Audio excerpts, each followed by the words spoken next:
Team, we've got a great show for you today. We've got Scott Edinger on the show today. And Scott is the CEO of Edinger Consulting. He's also the author of the book we're going to be discussing today, The Growth Leader, Strategies to Drive Top and Bottom Lines. It's a great book, folks. This is New York Times bestseller, USA Today bestseller. Also really interesting, a couple of great things that come out of the book. So first and foremost, this is a book with facts and data backing it up.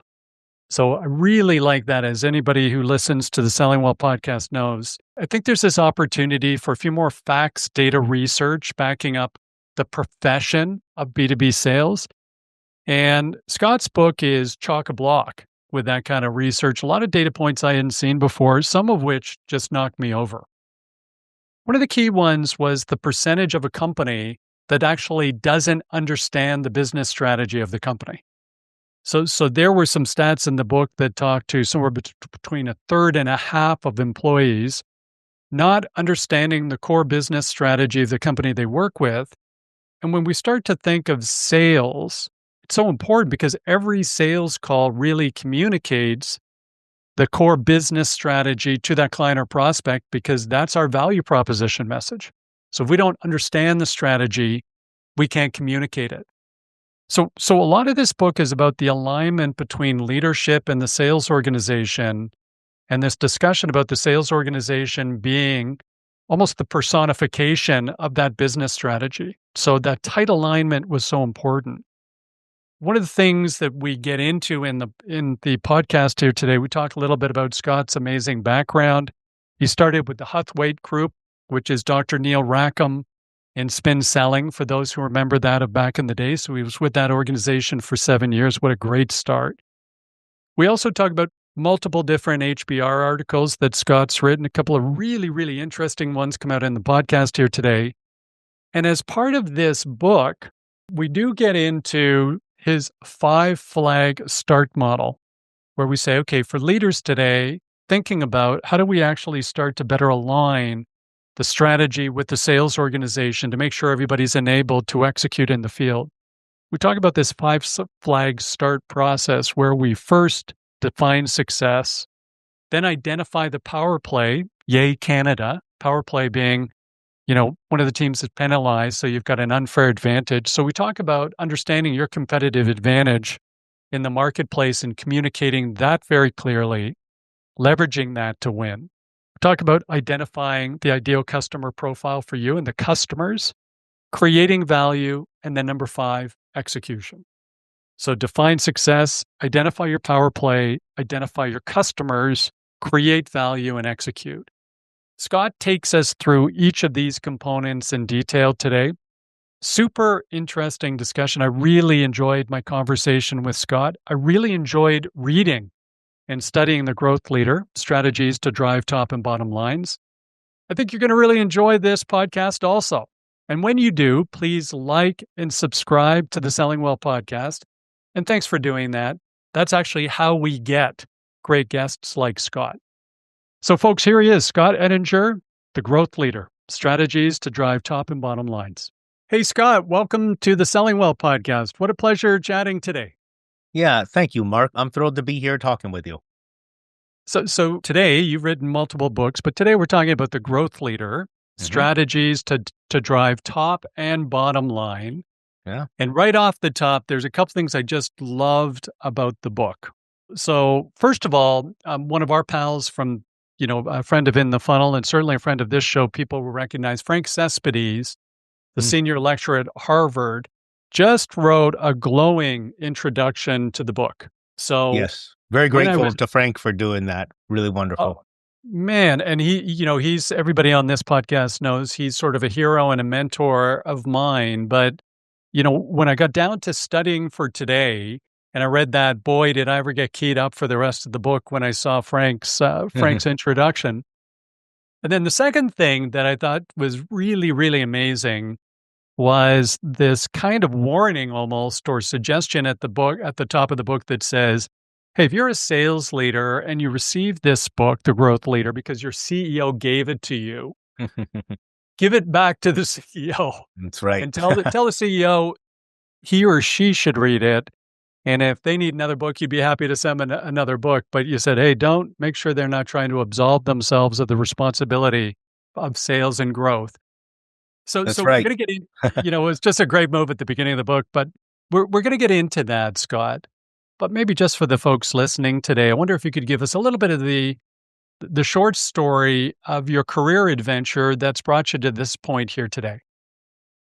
Thanks for asking. I struggle to make it short because it's long and winding. But It I always is. started my career in human resources at a Ah, big six firm. I date myself now. There's four, but firm that ultimately became PricewaterhouseCoopers, PwC. I was Coopers and Lybrand before that. I was in human resources there, and I realized very quickly, while I got into human resources for all the right reasons, people development, wanting to help others do great work, and as the partner who recruited me talked with me about it, helped to manage the most strategic assets of the firm. What I realized, and I mean this with no disrespect for the human resources people that work strategically, is that most HR is not strategic. Most HR was administrative, and it was going to be a long haul for me to get to do anything strategic. So I did yeah, not really like that. And the more I explored, I looked for opportunities to combine that desire to help people do a good work and to be more successful in their careers with an interest in being on the revenue side of a business. And I found that in sales training business, where I spent about a decade. I joke with clients now, sales training might be the most frustrating business on the planet because executives are frequently, even if they're happy with the results, they're still a little bit disappointed at best. Very disappointed with many sales training companies because the reaction is, well, I sent them away for 2 days and they didn't come back as totally different people. right. We Right. didn't grow sales by 40%, even Right. though I sent them away for 2 days, and I have no idea what they went through. Exactly. And of course you'll hear the root stock for the growth leader in this. And then when I talk to salespeople, they're frustrated because I hear things like, "This is really great, but it is hard to do this. Nobody realizes in my company how hard it is, and we're not managed this way." And the Right. consultants are often frustrated because we are frustrated that nobody is exactly in leadership doing what we suggest in order to drive the kind of growth that sales training could bring you. So I loved the work, but I got out of it and ultimately started my own strategy and leadership firm. Got it. By the way, I love that work too. So back in the day, I went through strategic selling probably Yeah. 4 or 5 times. We've had one of the Hyman ladies on the show. Alice Hyman's been on the show. Oh, Her sister's coming on the show, and their dad was Robert Hyman, from Miller Hyman's sure. strategic selling. And so I love the model. I love the methodology originally. And I thought there was huge value in it, but nothing, we all know about the forgetting curve, out there. So nothing sticks unless it's reinforced and managed against and coached continually. One-time training just never works. It never sticks. There's Yeah. no evidence of it a year later. And you mentioned the introduction of the growth leader, where I very clearly say, CEOs don't delegate this book. And my experience on that is that the thing that makes any initiative around revenue growth, particularly in sales, go is that it's got to be connected to strategy and it's got to be driven by leaders. But when you Mhm. put sales in something, sales enablement, sales training, sales coaching, anytime the word sales appears in something for executives, it gets Yeah. delegated. It gets pushed to sales. And sales can never make those kinds of strategic shifts on their own. They need the broad based, high level leadership support in order to drive change. That's why I wrote the book. Well, first of all, team, this is a great book to pick up. So as you know, we put people on the show where we've read the book and then we go find the person who wrote it to try and get them on the book. One of the things that generally is missing with a lot of sales advice or direction or thought leadership are facts or assessments or research or surveys. This book is literally chock block full of them. It's really interesting when you start to see some of these facts, the impact. Now we have facts to back up the opportunity in front of us. So Yeah. so there was one great piece of research in here. where you talked about growth companies and the Mm-hmm. difference within industries, how you sell could have a 20, 30, 40, 50% difference on the impact on your organization based by industry. Yeah. So this concept that selling well really matters. Selling well matters. Th- You've been in, this. Oh yeah. Please, Mark. Go ahead. well, I was just going to say, you've been, published in Harvard Business Review multiple times. One of the ones we always point back to was back in 2012, teaching sales. And it was a July, August issue of Harvard Business Review. The whole issue was on B2B sales, the entire issue for a change. Yeah. But they had the stat from the Chally Group that said 39% of the time a B2B purchasing decision favors the company that sells better versus the company that has the best price or quality or service features. We reference this stat all over the place because we believe, like you, that selling well really matters. There is a oft forgotten, unknown, discarded, who knows, fact about what I will call here the sales experience.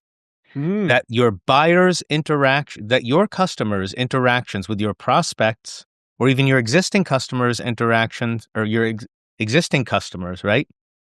Their interaction with your sales team has somewhere between, based on the research, 20 in my book that I cite, 25% is great as 53%, your 39% stat in here. So we're saying that there somewhere between a quarter and a half of the decision is based on the experience the buyer or prospect has with your company yes. before they even become a customer.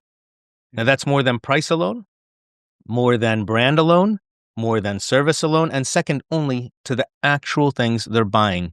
And when you think about looking for ways to develop a competitive advantage, a way to stand out in the market, a way to separate yourself from the competition, this factor of the sales experience is almost never talked about. Isn't that amazing? By the way, Yes. it's just flabbergasting. And it's also not taught in most business schools and most MBA programs. Still today, far more than half of those schools in the US, when you go through an MBA, you're not getting more than one or two courses on sales. It is amazing to me, Mark, because what you hear a ton of is we differentiate on customer experience, right? Or Mm, CX, popular term. I did an interview for a Harvard Business Review article, and the paraphrasing of what I said was, customer experience is great, but in the world of CX, if the sales experience is the first mile of the customer experience, and it's yeah, not right. good, it's not even better than the competition, then your prospects will get off at exit one and they will go have a customer experience with someone else. So this is a massive differentiator, often not thought about in the boardroom, often not thought about at the executive team meeting. Mm. Delegated to sales, just go do it. And that's not enough strategic direction and it's not enough strategic support. Well, let's touch on the strategic direction, Scott. It's so well said.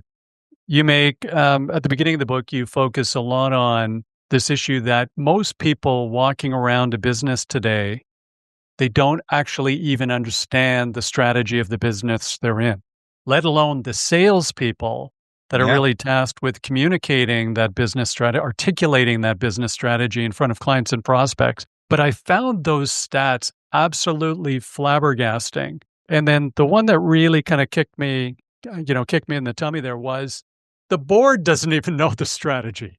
Yeah. Like Too often. too Too often. often. Too Yeah. often. So lots written about strategy. I think the litmus test for me is if you ask sellers, how well do you understand the go-to-market strategy of your firm? When I did that the average answer on a scale of 1 to 10 was just under a 4, like 3.7 or something. And Wow. that is dangerous if you consider this, and not enough leaders consider this. But sales is the execution of your strategy in the market. Every sales call represents the success or failure I write in the growth leader, this is either a massive accumulation of wins or it's death by 1,000 cuts. Yeah. And that's a leadership issue because if you think about your strategy, where does it show up? Not in the boardroom, not in internal meetings. It shows up at the client meeting, with the prospect meeting. Are they the right kind of prospect? Are they the right level? Are you having the conversations that would lead them towards your best solutions, not whatever the sellers are comfortable pitching? Are they achieving the right kind of results there? All of the elements of strategy show up on the sales call. Hundreds, sometimes thousands of times a day for companies. And you touch on this as well. You start to think the impact not only on top line, as you say in the title of the book, but the bottom line. If we're actually targeting the right ideal client profile where we can provide the most value and help, and in your HBR article, you define value. We'll get to in a second, Yeah. but the value is the impact or the benefit minus cost. Right. So if I'm targeting the right client, and this is so important for medium-sized enterprises like in the funnel, Yeah. and they pay for the value we provide. Mm-hmm. When our team's targeting the wrong client or we're going to the wrong market or not the wrong idea, they don't have the problem we actually solve for. They don't want the benefit we provide. Then we get into this cost battle. And whenever those cross my desk, we're just walking. We're out. We're professionally Right. out. But we know it's not the right fit for us.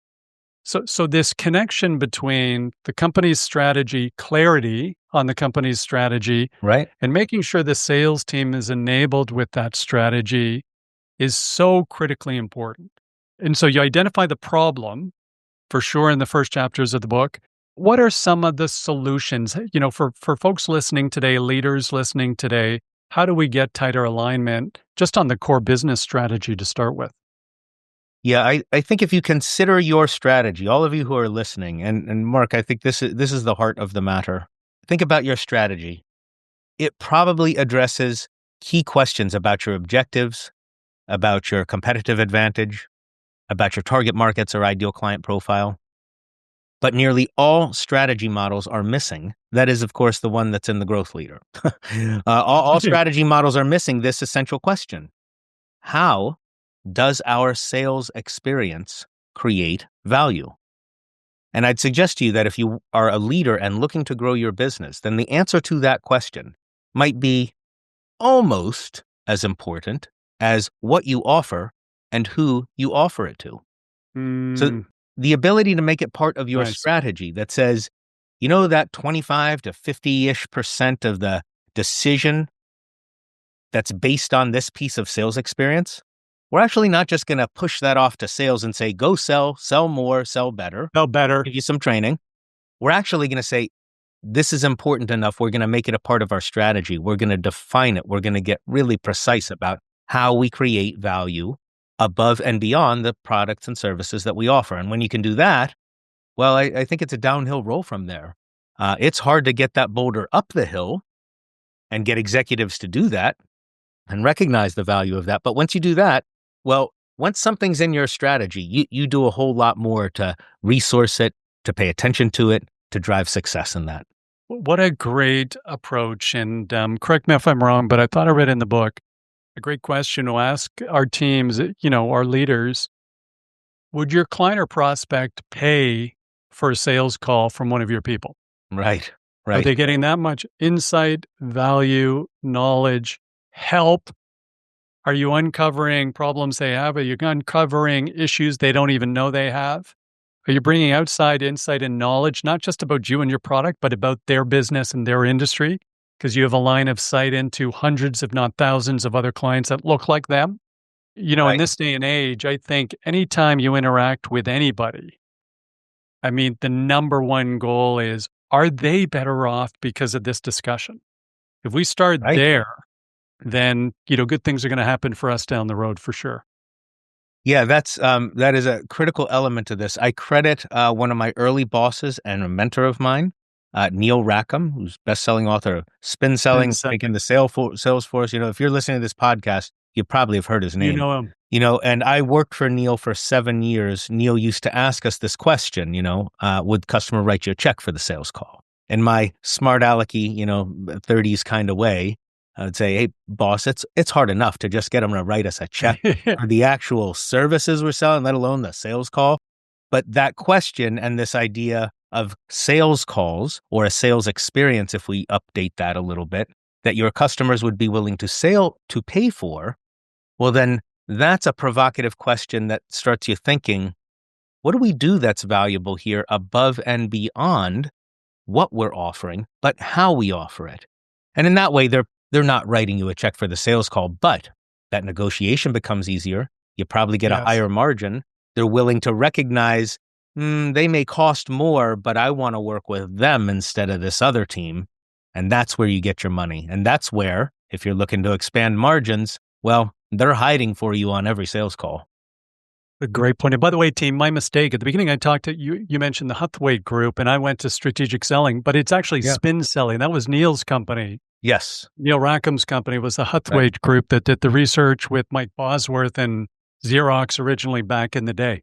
Yeah. Well, lots of if you trace the origins, and the history of sales training for anybody who cares about that, which is probably like less than three Us. people who are listening. Yeah, me and you. You, me, and maybe one other person.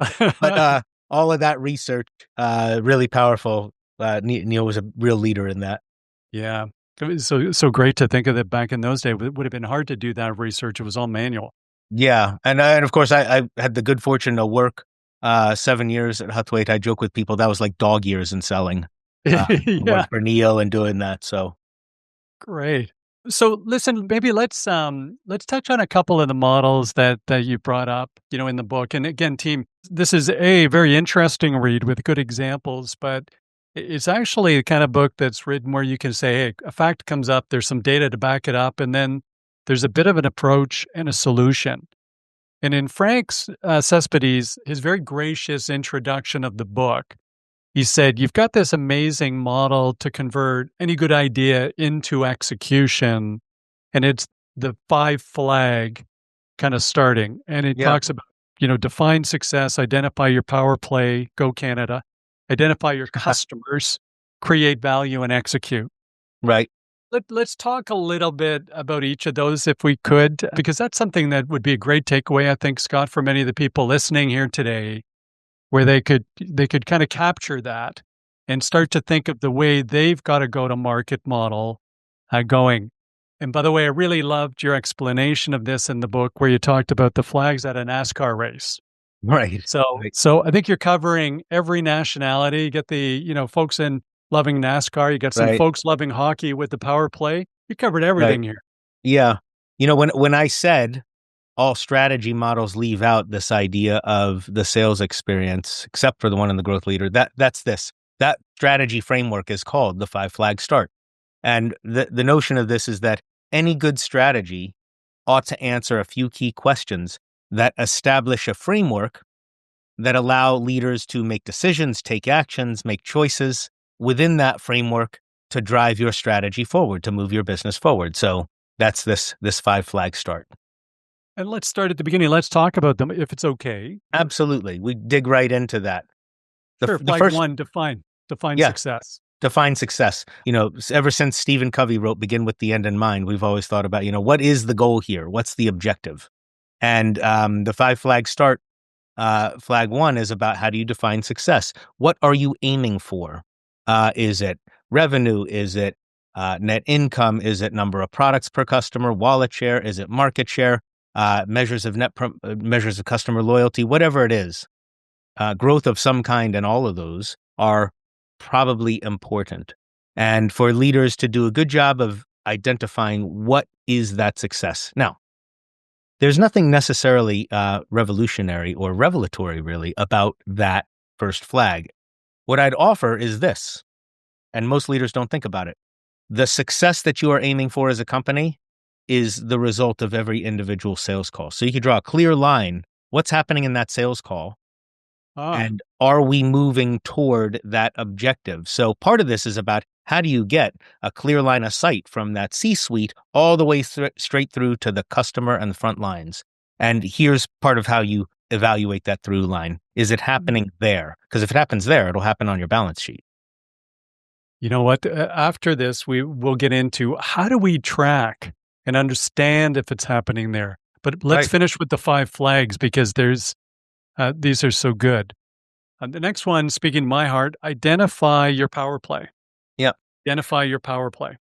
So again, the notion of competitive advantage is common in business. I use that term power play because I always sort of fascinated by this idea of an unfair advantage. Yeah. Right? Like where you genuinely outnumber the competition.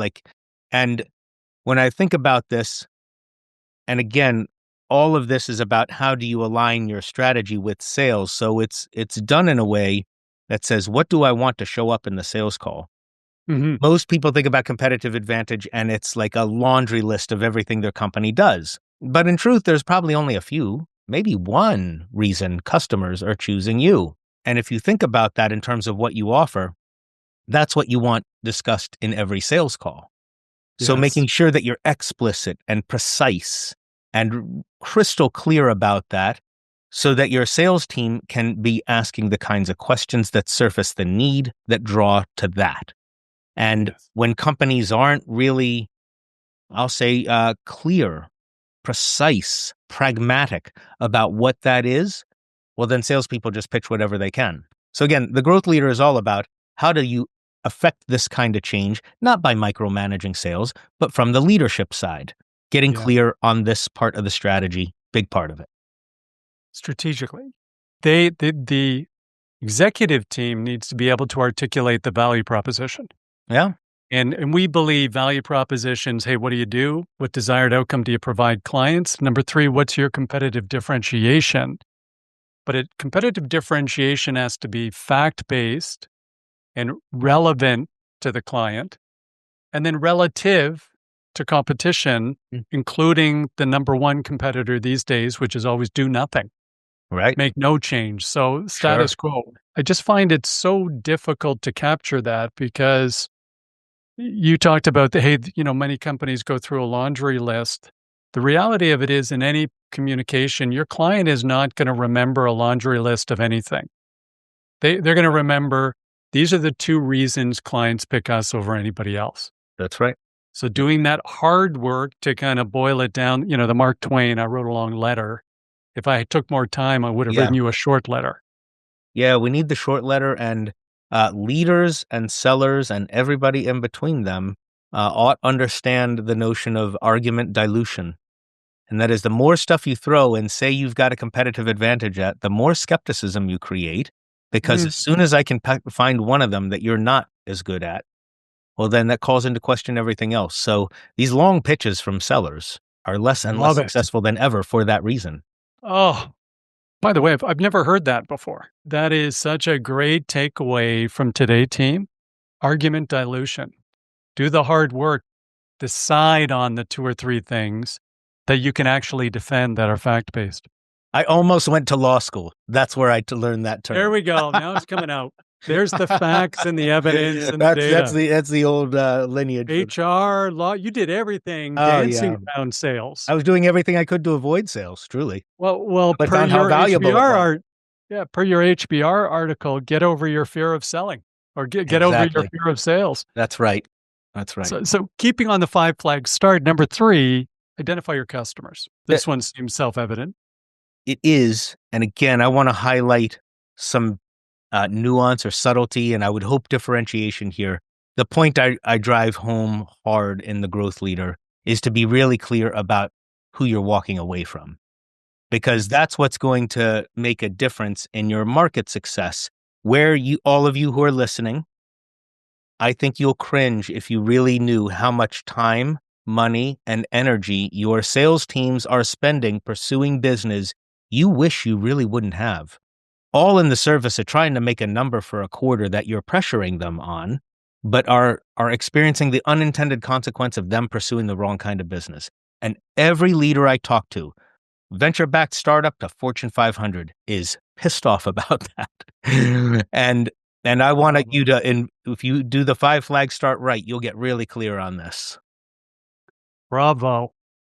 And by the way, the reality for the salespeople listening today, this is actually hurting you.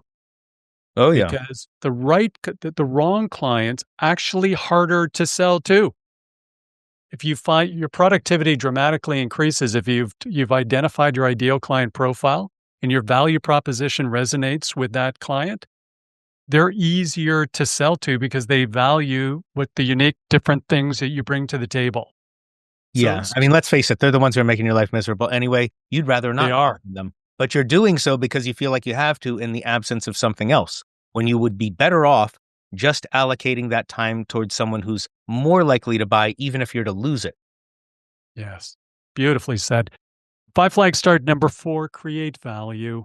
This is the centerpiece of the five flag start, in my view, and the real point of differentiation. It's what we talked about before.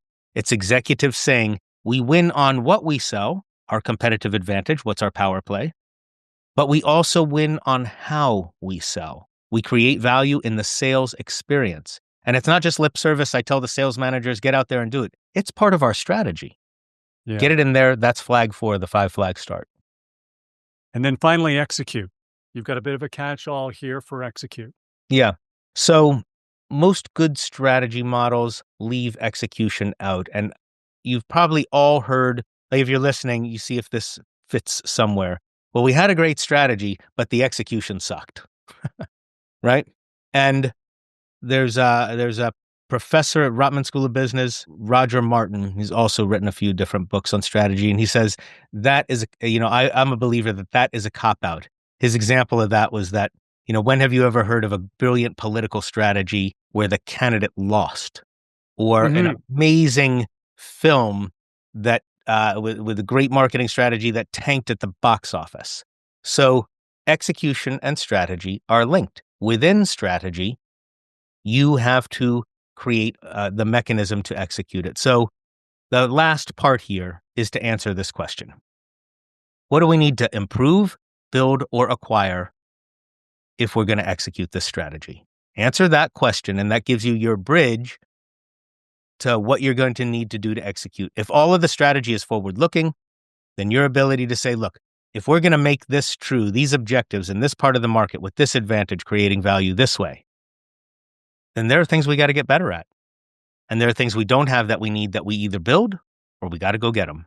And if you broadly look at that, that will give you your roadmap for what you have to do to win in your strategy. That's fantastic. Roger Martin, somebody else who's been on the show. Oh, yeah. And it completely ties in, Scott, Roger's strategy books. Back in the day, he was writing those with the CEO of Procter & Gamble, whose name escapes me. A.G. Lafley, right? Thank you. Yeah, I'm glad somebody on this podcast is bright. I'm paying attention. Yeah, paying there attention you go. to you. Thank you. but a lot of that is making those decisions where not to compete. One of the core tenets of his strategy, same thing with one of the core tenets of your five flags. Sure. That ideal customer, and decide where we don't want to compete and make sure we're spending all of our time where we do. So you're seeing salespeople trade, thousands probably on a given basis in a given year. Lots of amazing things happening in B2B sales these days, Scott.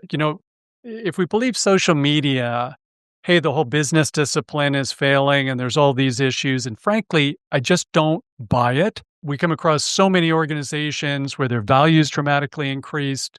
The company, the insight and opportunity value they put in the world is increased. That's all on the backs of the B2B sales organizations. Yeah. They're actually driving revenue. So I think there's some amazing things happening in B2B sales. What are you most excited about for B2B sales moving forward? What are you seeing out there? And what are you excited about in terms of the future? The thing I'm excited about is that the more companies try to use technology to substitute salespeople, the less consumers seem to like it. So the thing I am most excited about is that the value of the sales experience, when it's done well, I think becomes even more powerful than it has been. Because I don't know about you, but all of the AI chatbots that I'm involved with and the telesales robots that contact, like all of these mechanisms where technology is looking to insert itself in place of the sales experience. And I know that there are places where it does work. There are definitely elements of it. Certainly if it's very transactional sort of stuff. But if you're selling anything where the interaction with the seller and the buyer matters, Well, I think things are getting better for you because roundly, I don't hear people saying they're having great experiences with anything that is technology substitute. Yeah. Yep. It's a great productivity tool for salespeople for research and planning. Yeah, And I will offer this on something I'm excited about. I do see the use of AI, whether it's ChatGPT or Claude or Perplexity or any others, as a means to doing good research yes, so that a salesperson can show up with greater knowledge about the company, like analyze the last, 4 quarters of earnings calls from this company and help me summarize the issues. The ability to more quickly be knowledgeable on your prospects and clients is wonderful. yes, It's sort of like back to the early days of Netscape. It's like, wow, I can go download a 10K. Well, now I can have an analysis of the last 10 years of them in less time than that. right. Yeah, So I think if you consider the ability to use technology to get better, not more efficient necessarily, or not just more efficient, but to get better. yes. And how do you stay current with what's happening both with business and in B2B sales? So, favorite authors, sources of information. The folks who listen to this podcast are growth oriented. They want to get better, but there's lots of other places in addition to this podcast where they can continue their learning. What are some of the sources for you, Scott? Well, for business, I try to keep a relatively low information diet because there's just so much available. Yeah. But I do read the Wall Street Journal. I get a summary of pretty much every article there every day, and then I can click and look further on it. In terms of business, I tend to look to the people who I like and what they write, their blogs, their articles. The people who you've mentioned here that have been on your podcast, be it Roger Martin or Frank Cespedes. Those are a couple luminaries in my mind. The place where I tend to learn the most is when I'm in the field with clients and I get to watch them in action and see what's happening with their customers and then what's happening in the boardroom and connect those two things. That's where I tend to learn the most. Yeah. Fantastic. And team, Wall Street Journal, Scott's book is a Wall Street Journal bestseller. Okay. It's also a USA Yeehaw. Today, USA Today. So the book we've been talking about, The Growth Leader, Strategies to Drive Top and Bottom Line Revenue. It's been great having this first conversation with you, Scott. I have a feeling we'll be chatting again for sure, but thank you I'd so love much that. for joining for today. Thank you so And much for having me here, Mark. It's been a real pleasure. I've enjoyed the discussion. it sure has. Thank you. Now, Scott, folks listening today, they're going to want to learn more about you. Obviously, we're going to have the link to the book on Amazon, Yeah, but great. how else can they learn more about you or about Edinger Consulting? Yeah, wonderful. Thanks for asking. Well, first off, I do hope you get the book and I hope you like it and like it enough to write a review. Beyond that, I do my best to make it really easy to find me. My website is my name, Scott, Scott, Edinger, Edinger.com. And on there's over 100 articles for free that I have written for Harvard Business Review and Chief Executive and Forbes. I hope you can go to those and learn more. I've got a new video series that's coming out soon on every part of the growth leader, and you can learn about that and the announcement for it if you sign up for the monthly newsletter. I know everybody wants another newsletter, right? But They want this good one's, ones. They want good yeah. ones, so we're in. My promise is always two things. Number one, it'll be short. Number two, never commercial. And what I hear from clients is that it's always got good insights and stuff I learned the last month. And then, of course, I'm on LinkedIn. I do follow me there. I do a once a month live stream event, kind of like a podcast with guests. Nice. Um, Better than reading an article or watching a video, you can actually interact and we can figure out how the ideas work for you. So those are the places you can tend to find me, and I hope you will. Awesome, Scott. So team, all of those links are in the show notes for today. And the whole transcript is in the show notes today if you'd like it. And so our special thanks to Scott Edinger. And, we've been talking about the growth leaders, strategies to drive top and bottom revenue. A great read. Team, I'd also like to thank you for listening to the Selling Well podcast today. As you know, we run this podcast to improve the performance and professionalism of B2B sales because we actually think that in doing that, we improve the lives of professional salespeople. So thanks for listening. We appreciate everybody's support. And we also know we can continue to improve this podcast, and we're growth oriented. So if you've got some constructive criticism for us, please send it to me, Mark Cox, MarkCox, at inthefunnel.com. That's my personal In the Funnel email. So I respond to every bit of constructive criticism. We love constructive criticism. And by some of the guests and the way we run the podcast today, they have been a result of the feedback you've provided. So thanks for that. If you like today's podcast, gang, please like and subscribe to the Selling Well podcast. These days, that's how we get great guests like Scott. So that really matters to us. And in the meantime, team, good luck to everybody. We'll look forward to seeing you all next time on the Selling Well podcast.